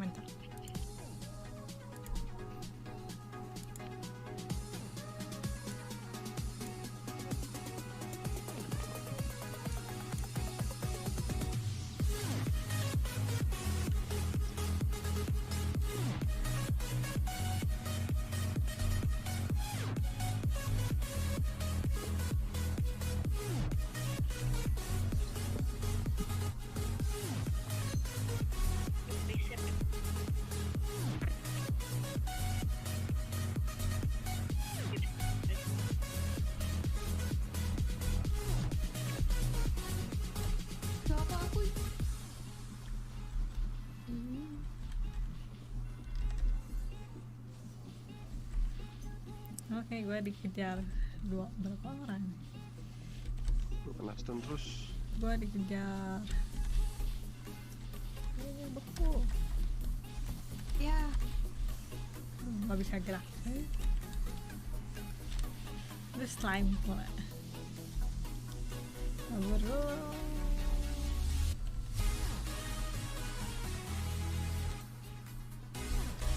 Aduh, bantunya waktu sini. Aduh, beku aja. Prisnya nggak bisa ditekan ya. Beku. Biar jam 9. Aku jam 9. Tidak, terbeli. Bentar. Jangan mati. Tidak, sekarang.